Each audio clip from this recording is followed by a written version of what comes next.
A lot of people use the Zen set of DNSPLs that we put out. We have put in SPL the CSS, which is the component snowshoe something. I don't even know anymore. This is embarrassing. Snowshoe spam, I'll get to that in a moment, is now that botnet traffic has been gone down a bit, as Wietse showed you this morning. There have been a couple of very good takedowns that have cut a lot of the traffic off. Kelios is still out there as a very prolific botnet, but in terms of mail volume, there are, and this is more something that's targeted to the United States, but there are some that target Europe as well. So you may have seen some of this. I will show it later. They basically, instead of compromising a machine, home machine with Windows, installing malware, sending spam, they set up a dedicated machine in a data center, set up the RDNS, set up a domain, and start sending out as much mail as they can. And since these servers have a lot of bandwidth, they can send a lot of mail.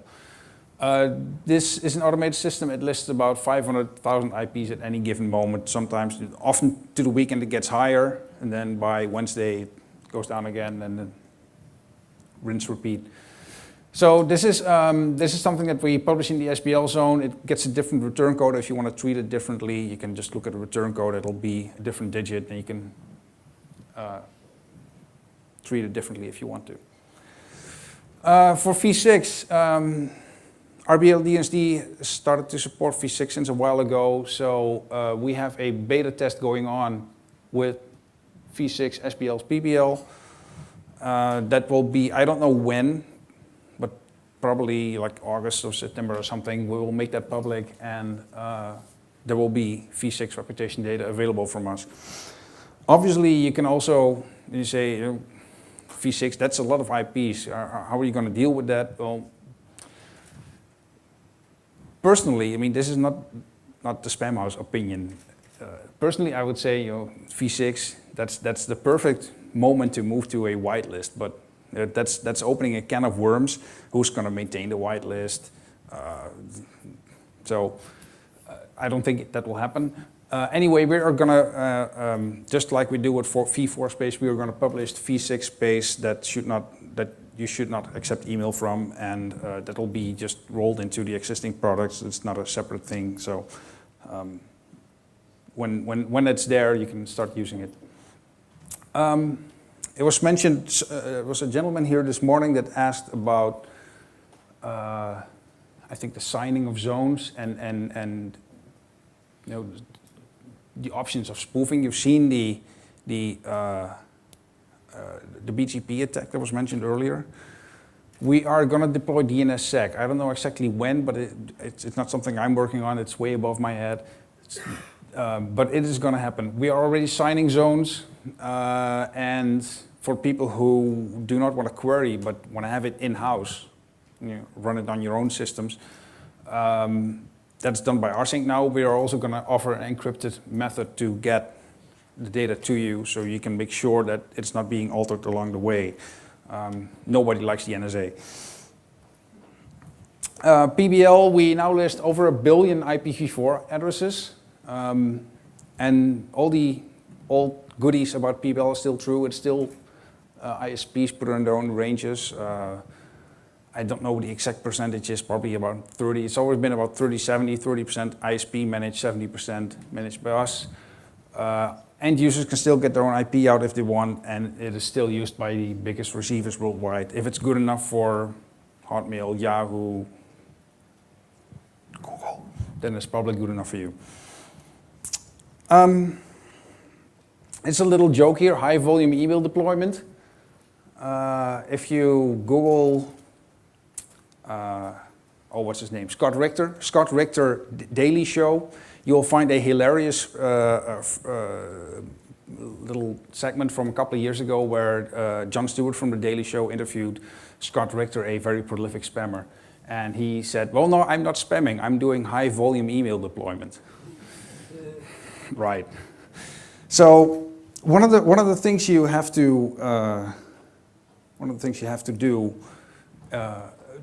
if you want to send a lot of email is You can do it either by botnet, but that's like really illegal. That's compromising other people's computer. You can also sort of go for the more like the gray zone. You can be a little bit illegal. You can be not a murderer, but a thief. So that is snowshoe spam. And as you can see here in the sample, this doesn't look like for people who actually read spam. I hope you don't. It's wasted time. You can see that this is. You can see here it has the reverse DNS set up together with the hello and the same URL as what you use for the body. So this is specifically set up to send mail from this. At the point in time when this mail was received, a couple of days ago, this domain was only 5 minutes old. You should ask yourself, do I want mail from stuff that is that new? So why do it like this? What is a snowshoe setup? Oh, this is a snowshoe setup. The idea of a snowshoe, it's not, if you ever went skiing, you have this snowshoe that allows you to distribute your weight over a bigger area. So instead of sending a lot of email from one IP, which will immediately be noticeable, saying, oh, this IP is sending a lot of email and people are complaining about it. You're going to split your load over many, many IPs, and you use many, many domain names because, well, US, I think US has a promotion out, GoDaddy, there may be like a couple of dollars for a year. So you just buy a handful of domains, you set up over all these IPs, and instead of sending 1 million mails from one IP, you send like 50,000 from every IP. A lot of bigger providers deploy rate limiting. They say, you cannot send more than that many mails per hour over one IP. No, this is how you get around that. So how would you get a lot of IP addresses? The most legal option is to go to a dedicated server ISP. Let's say you go to 1&1 and you say, I need sys24. Now 1&1 is a very good place. They will ask you why. And you'll say, I want to send a lot of email. They will say no. If you go to some other places, they will say, sure. And they will give you sys24 for one server, and you can set it up like it was in that example, and you can send a lot of email. The other option is to start your own local internet registry. You go to RIPE, because you're in Germany, you have to go to RIPE. And you say, I want to become a member and I need some IP space. IPv4 is basically gone. So RIPE will say, you're too late, you only get a sys22, which is 1,024 IP addresses, still a lot. But once you start sending your email, they'll get blocked by us, by Cloudflare, CloudMark, anybody using reputation stuff. And you will need to move on. So want to start another layer, get another sys22. It's tedious, it's a lot of work. So you can lease IP space. Maybe somebody here has gotten an email for people wanting to being interested in leasing your IP space. No? Nobody? Yeah? One? Yeah? Okay. So people are out there and they're looking at, let's say, a lot of universities, for example. They way back they were the first people on the internet. As by then, people figured, we have plenty of IP spaces. So everybody who would get connected to the internet would get a /16 by default, which is 65,000 addresses. And a lot of them, they don't really need that much space, so they only use a sys22 or a sys20 or whatever, and the rest is just sitting there around doing nothing. So people go out and finding these places and mailing the owners and say, hey, you want to make some extra money? Hush, hush. We'll lease your IP space for a week or a month or whatever, and we'll give you a couple of €1,000 for it, and use it to send mail. And the other option is, of course, stealing. I mean, you are already breaking the law. If you're sending spam, it's basically not allowed anywhere anymore. So breaking law already, it's very easy. An old blog may have a good reputation. IP space that has been around for ages may actually be marked as trusted in some systems because it's been around since forever. And so yeah, and did I mention it is really easy. So what you do is you try to find a bunch of legacy networks. Some have been around before RIPE and Erin and AppNic came along. And sometimes it's not clear who owns it anymore. It may be that the person, the organization that once requested it is gone. Sometimes, believe it or not, people forget they have a /16 laying around. Companies merge. All IT infrastructures get merged with the other company, and people leave. Things don't get written down. I mean, who here likes doing documentation? Nobody's doing. Documentation is always the last thing. So nobody documents that they have this /16. And here's an example. Network is named Scribe. It's from 1987. I don't know who of you was on the internet at that point. I certainly wasn't. This is before RIPE existed or anybody who kept track of who actually owns this stuff. So you find something like this, and here's the thing. Let's go back. There are some security issues with routing. Even if you don't own this network, you can still set up a router and start announcing this network. And if it's not being announced anywhere else, then, you will get the traffic. And in this case, they're not interested in getting the traffic, they're interested in sending the traffic. So you will see a new /16 like this pop up, and you will see domains associated with it that look unusync.com. This domain is late 2013. Go back again to the network, 87. Let's take a look at the domain. Oh, domains by proxy, which is an option that a lot of registrars now offer by default. You say, I don't want to have my name on the registration, I want to be anonymous. Would you accept mail from, or not just mail, a lot of mail from somebody who would not tell you who they are? Probably not. From an IP that you've never seen before, and hey, also the IP next to it, and the IP next to that, and 2 says 24 is down, and 4 says 24 is up. Again, with rate limiting, if the more IP space you have, the more you can fly under the radar, and that's what this is all about. Other example, old corporate net blocks. Like I said, mergers happen, people forget, admins move, they get dropped. Is it time already? The thing is beeping. I don't know. Till what time do I have? It's over. Ooh. Okay, I can go on. I'll speed up a bit. So, 15 minutes. Okay, perfect. So either not in use or not publicly routed. That's often if you have a corporate network, maybe they still use it, but only in their internal networks.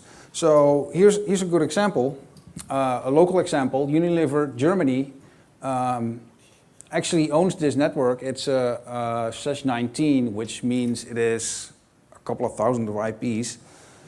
And this got, apparently it wasn't announced, it wasn't routed on the public internet, so somebody else started to do that. And one of the domains associated with it was this one, annetraco.net, created just after Christmas last year. Doesn't really sound like something that Unilever would do. And I don't know if anybody here know .bs, what country that is? Bahamas. Why would Unilever in Germany register a domain in the Bahamas? And why would they say it is actually owned not by Unilever, but by the Fundación Private who is in Panama? This doesn't check out. This is not good. So this gets blocked. Again, they just do this they use fresh domains to evade reputation. They use networks that have been disused to get new IPs because you can't get any IPs anywhere else anymore. I predict this will not get less the next few years. This will probably get more. It is for now still targeted a lot at the US market. You see it in Europe as well in much smaller volume. But it is also very much targeted at the big free mails, Hotmail, Gmail, Yahoo, AOL get a lot of this stuff. So if you have an email address there, you may get spam that is sent through this method. So how do they go about doing it? Often they will not hook up the bad network directly. A month earlier, they will call an ISP, say, hey, here's this other network, can you provide connectivity for us? Yeah, sure. And then that network will actually be the upstream for the hijack block. So there's an extra layer of obfuscation in between that makes it really hard for some ISPs to figure out what's going on. The other trick to do is not announce it publicly. If you only intend to send Gmail or AOL, if you're directly peering with them, then why not announce it only to them? And of course, you start on Friday evening, as we've learned through the DDoS. That is the best time to do change management. Here's another example of snowshoe setup. This one is really recent. Again, spread over many IPs. You see a sort of a nonsense domain, sweetearnestuser.com, and just the host names look like somebody picked random words out of a dictionary. Very fresh Sweet Oranges, these. 30 April, just a couple of days ago, this domain was registered through Tucows, a very reputable registrar normally. But they also offer the anonymous whois option, and as you can see, these people said, yes, let's do that. And so we cannot actually figure out who is the owner of this domain. So same thing, lots of IPs, anonymous domain, sending out lots of email that you haven't seen before. Let's not accept this mail.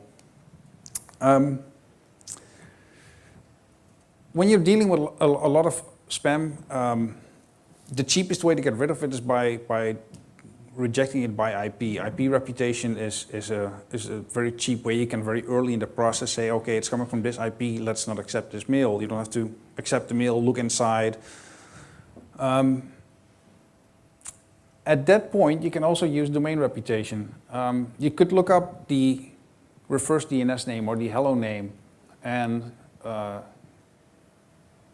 we offer the domain block list, Spamhaus DBL, which is a set of domains that have a bad domain reputation. You can configure your mail server in such a way that you look up RDNS or hello.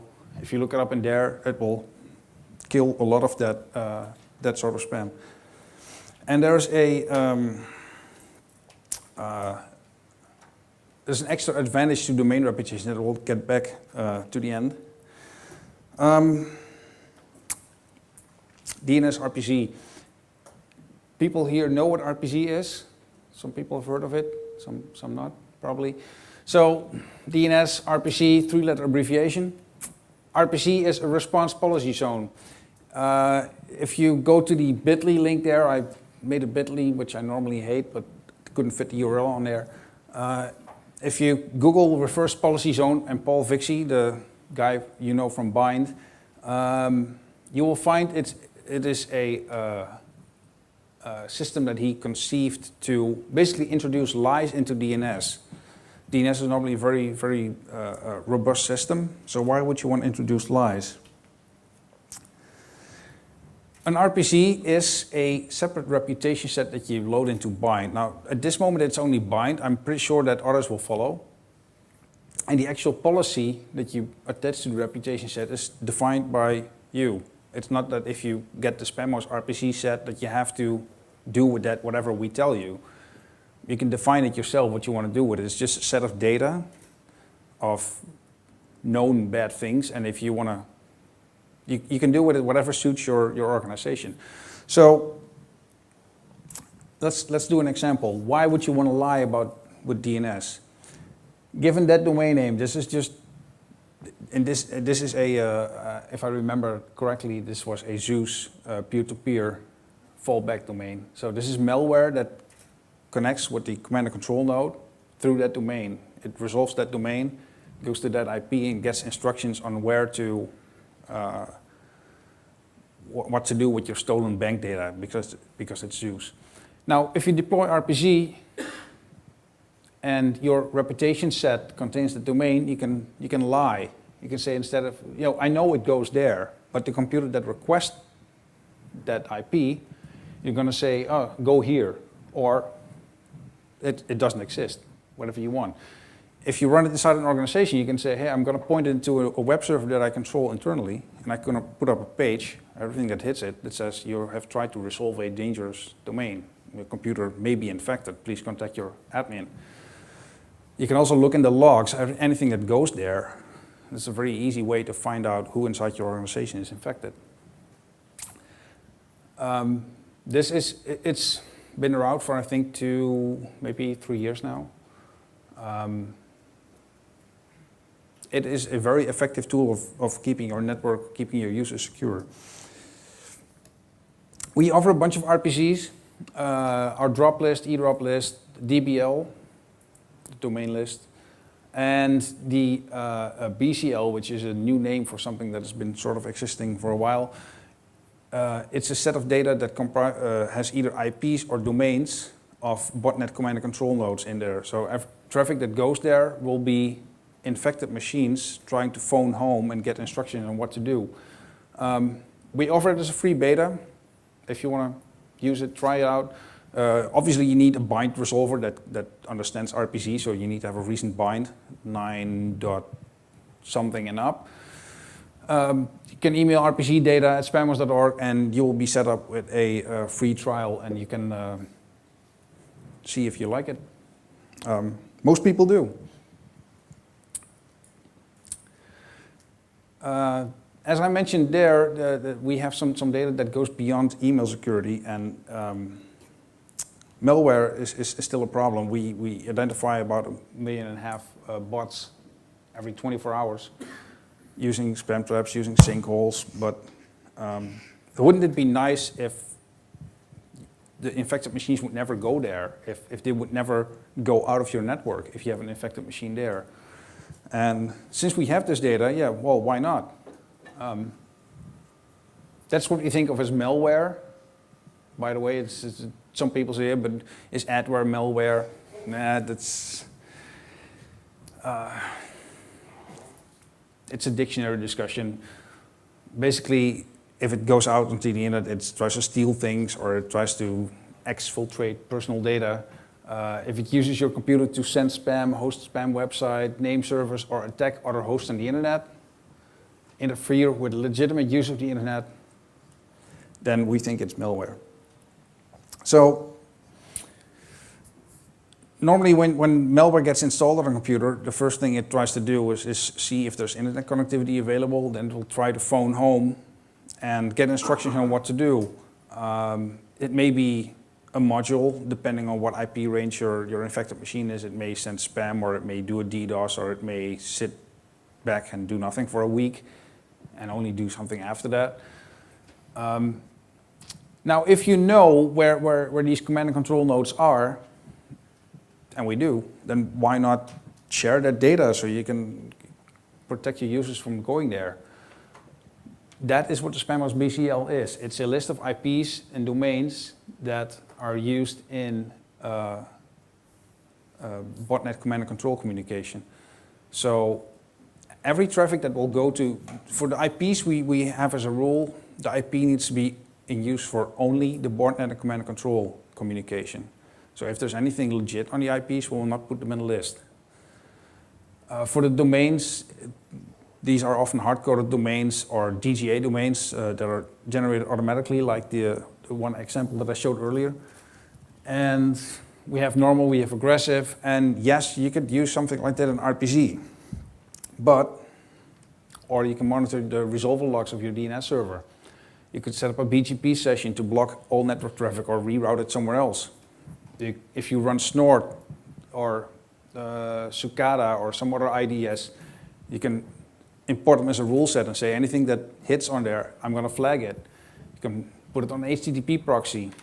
You can be active about it and say, hey, if something goes here, we're going to block it or wall garden it or send an alert or log it. Or you can do it after the fact, say, hey, I'm going to have a cron job, process my logs or any other system You can do it after the fact, whatever suits your use case.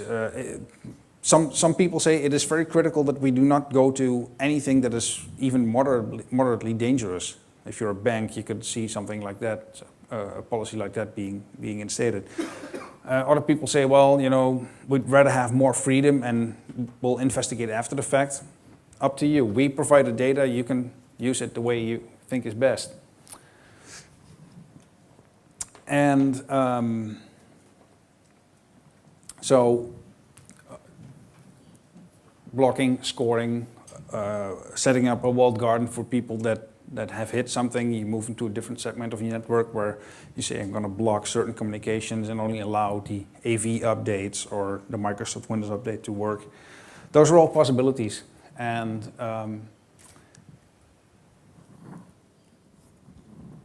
we think this is a very powerful way to protect your network, especially now that more and more people bring their own devices to office networks, phones, laptops, tablets, whatever. And AV is often lagging, so I'm personally of the opinion that anything extra you can do is that keep you safe is probably a good thing. So how do we make that list? We run sandboxes, virtual and real. There's a lot of malware that tries to detect if it's in a virtual environment or not. If it finds out it is, then it won't run or it'll do something different. We look at DNS requests, obviously we get a lot, so there's a lot of interesting data in that. We use IP reputation, domain reputation, basically mine whatever you get out of your data set. And the interesting thing here, going back to domain reputation, if you have a set of domains that you know is bad, there is a chance you can find out more domain names that belong to the same data set. They may be used in tomorrow's malware. You may not have seen the malware yet, but you have seen the domain, because the domain, before you can use it, you need to register it. Otherwise it won't resolve. And so there's a little bit of time, domain registration, usage. That can be 5 minutes, can be a couple of days, can be weeks or years. But it exists. There is time between registration and usage. And the fact that this time exists allows you to exploit it in a way that you can say, okay, if I'm sure that this certain domain belongs to a set of known bad domains, and you're confident enough that it actually does, you can say, okay, anything that goes to this domain, I can already block. I haven't seen any mail traffic for it, for example, or haven't seen any malware for it, but I know it's going to be used for that because I'm confident it belongs to this existing set of bad domains. And that allows you to deal with infections that will happen in the future. And I think that's a very powerful way of looking at your security. And why? Because, well, there are the known ghettos of the internet. Like I said, with domains you can often very successfully predict if they're bad or not. And you can block it. You can block it before patient zero. And by doing that, you will be able to not find an infection, but prevent an infection. AV is often lagging. I wish it wasn't the case but yeah, a lot of malware gets, the moment you download the executable, it may have been packed specifically for you. There's a botnet out there called, I don't know anymore. I'm so bad with names. There's a huge botnet out there that basically it does a bunch of redirects after you searched, and the executable file name will be based on your search terms, and it'll be packed specifically for you with an exe packer. And at that point, basically any time the bad people redistribute that binary, it's going to be different from known signatures. But it's always coming from the same range of IPs or the same domain names before it's downloaded. So there's an opportunity to get it better. And layer security is better. You never know which part of your setup will fail. You only know that one will fail at some point, or maybe more, but failure is to be expected. So the more layers you have, I think, the better it is. So again, this data can be used as an RPC or as a DNS level protection. And this dataset is available for free for small home and office users. And if you're a bigger company, then we ask you to buy a license, but I think that's more than reasonable. So explore it. I think this is, I mean, I'm not as much of a DNS guru as Paul Fixie, because if Paul Fixie says that the future of DNS is in securing DNS, then I think that is something that we should listen to. So that is the end. Thank you all for hearing me dribble on for an hour and a half. Any questions, feel free to, I'm here tomorrow and as well, so if you have any questions, just find me. We have a website, it's working, last time I checked it, it's not under attack. And you can email me if you want to, and again, thank you. And any questions? Why would you allow anonymous registration of domains? I mean, well, the default argument that people always say, well, what if you're a blogger in Turkey or in Burma or any other place where the government is out to get you because your opinion is not the opinion of the government? And maybe you care about privacy. I certainly do. I like the fact that Germany as a country seems to be very privacy conscious. One of the things is that people actively mine Whois data from domains to send you spam, so that you may say, you know, I don't want my name out there. There are websites that offer a service where you can look up, if you have the email that's on a Whois registration of a domain, you can say what other domains are registered with the same email address, domain tools. You may not want to know, may not want other people to know that when you have abc.com, you also own def.com. So there's certainly a legitimate use for privacy registration on domains, I think.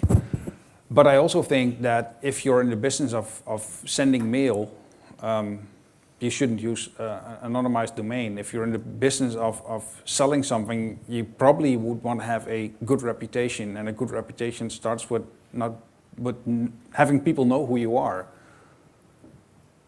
And the thing is, in an ideal world, you could say at the moment Mailserver connects, you can say, hey, I'm going to Whois the domain and look if it's anonymous or not.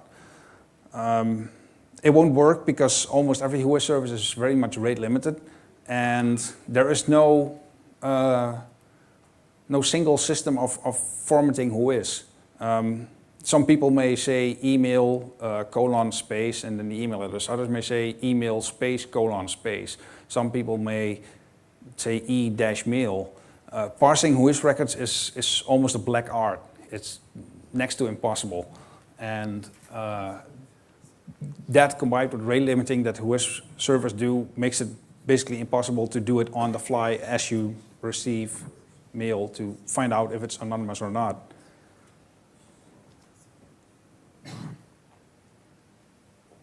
Any other questions? We've got some spam, and I checked it with all the lookup pages, and even after days, the IP addresses are not listed. How is that? How is that possible? It may be that only you get it, or your geographical area gets it. We certainly get a lot of data, but that doesn't mean that we see everything. You can only handle or make decisions based on what you see, and we may not have seen it, or the behavior of the mail client or the IP may be such that we think that it is okay. In an ideal world, you could say, you know, there are good IPs and there are bad IPs, but that's not the case. There are good IPs, there's a whole gray area of IPs that are mostly good and a little bit bad, or very bad and a little bit good. And then there's the stuff that's definitively bad. So if you run a mail system, IP reputation is your first line of defense. It will allow you to get rid of a lot of crap in a very cheap way. And after that, you do domain reputation. You can start looking at DKIM signing. You can do things at SPF. And as Wietse showed in his graph that morning, you put the more expensive methods further down the line. Because if you want to content scan every email that you get with spam assassin, that's going to be expensive. You need more hardware. And why spend the money on hardware dealing only with spam? That's sort of crazy. So the more you can get rid of with IP, the less you have to do down the line. And any good email setup will always have a multiple layer defense where you do IP and domain, and if you can look if SMTP is done correctly, if you can look at things like DKIM signing, and if you can look at content. Spam Assassin is a great tool for doing content filtering. No filter is perfect. There will always be things that you miss, either because the reputation providers you use haven't seen it yet or will not see it. Their methods may not be good enough to deal with whatever you're seeing. Filters need to be updated, just like AV. It needs to be detected first. Somebody needs to handle it, or a process needs to handle it. Then the result needs to be pushed back to the users. If I get a spam now and I detect that it's bad, I'm going to list the IP. It needs to be processed, and it needs to be sent out through all our mirrors. That may take some minutes, and if you get it in that time frame, then yeah, sorry, then we've sucked at our job. Yes? Speaking of which, so you probably don't blacklist an IP address based on a single spam. You probably have some threshold. Yeah, so basically, if you run a trap, a spam trap of any sorts, just the fact that a IP sends a mail to a spam trap is not enough to make a blacklisting. The address of the spam trap may have leaked somewhere. It may be a bounce. Just the fact that it goes to a spam trap is not enough to say, okay, this has to be bad because it's coming in a spam trap. There need to be additional features about it to say that it's bad. And one of the things you can look at is how is this SMTP behavior going on. One of the things you can look at is volume. If you've never seen an IP send an email before and suddenly it's knocking on your door with hundreds of mails per minute, this is probably not good. Especially when you have a list of IPs that are known good, you can say, well, just based on the fact that it's done nothing and suddenly it spikes beyond belief, you can probably be very safe in saying that that will not be mail that you want.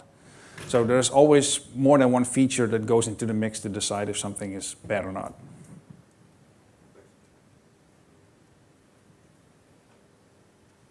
Anyone else? Okay. Thank you.